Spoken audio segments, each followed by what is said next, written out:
You know, some stories are just so wild they feel like they're straight out of a movie. This is one of them. It's a story about a powerful family, generations of influence, and a crime so brutal it brought an entire dynasty crashing down. So let's dive into the tragic and frankly unbelievable case of the Murdaugh family. And that quote right there, it's not just some dramatic headline. It really is the heart of a story that completely captivated a nation.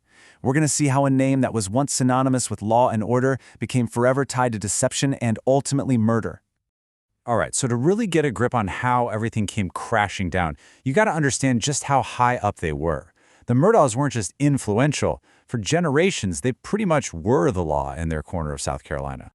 I mean, think about that for a second. For almost a full century, from father to son to grandson, a Murdaugh held the job of top prosecutor for a 5-county region. That is an incredible, almost unheard of amount of power in one family's hands. So what does that actually mean? Well, it means they had huge influence, not just inside the courtroom, but all across the community. Their name carried serious weight, it opened doors, and as we're about to find out, it also hid some very, very dark secrets. But this incredible, century-old empire, it all started to crumble on one single hot summer night in 2021, with a crime that was just as shocking as it was violent. The victims were Alex Murdaugh's own wife, Maggie, and their 22-year-old son, Paul. They were shot multiple times at the family's huge hunting estate. The scene was just horrific, and the first question on everyone's mind was, who on earth could have done this? In the very beginning, all eyes were of course on Alex Murdaugh, the grieving husband and father who said he found the bodies. He was playing the part of a completely devastated man, but it didn't take long for investigators to notice that things they weren't adding up.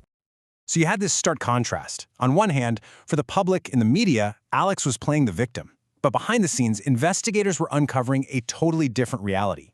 One filled with financial fraud, a serious drug addiction, and a whole web of lies that was just about to be exposed. Yeah, this wasn't just some random, tragic act of violence. No way. To even begin to understand the murders, investigators first had to unravel this mountain of secrets Alex Murdaugh was so desperately trying to hide. It's the central question of the entire case, right? Why would a man who seemed to have it all, wealth, status, a prominent family, commit such a monstrous act? Well, the answer, as it so often does, came down to money. It turns out, Alex Murdaugh, this super-respected lawyer, had been stealing for years. He'd embezzled millions, not just from his own law firm, but from his clients. Many of them were really vulnerable people who had put all their trust in him. And even with all that stolen money, it wasn't enough.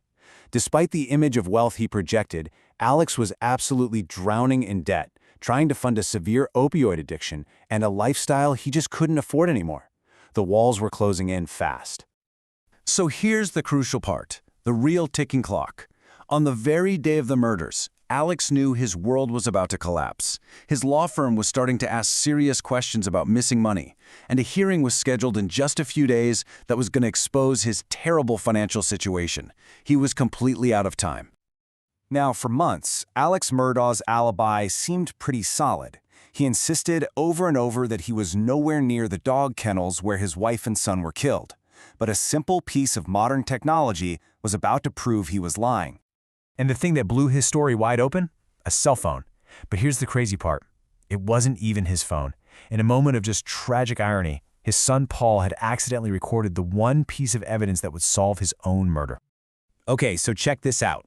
At 8:44 p.m., Paul took a quick video of a dog at the kennels. And in the background, you can clearly hear a voice that multiple witnesses later identified as Alex Murdaugh's. This completely destroyed his alibi. It put him right there at the crime scene, with his wife and son just minutes before they died. And just like that, the alibi was gone. Toast. The entire foundation of his defense just crumbled, and the prosecution finally had what they needed to prove he was not only a liar, but a murderer. With that bombshell digital evidence and a crystal-clear financial motive, the trial headed towards its inevitable conclusion, sealing the fate of both Alex Murdaugh and his family's long-reigning dynasty. After a dramatic 6-week trial, the jury took less than 3 hours to find him guilty. He was sentenced to 2 consecutive life sentences. He's never getting out of prison. And really, That conviction was more than just a verdict for a double murder. It was the final, definitive end of an era. The Murdahl name, once a symbol of justice in that part of the country, was now a symbol of corruption, lies, and the absolute ultimate betrayal. The Murdahl dynasty managed to last for a century, built on this foundation of power, privilege, and the silence of an entire community. It just leaves us with this haunting question. What is the true cost of that silence? And what happens when secrets are allowed to fester for so long that they turn into something truly monstrous?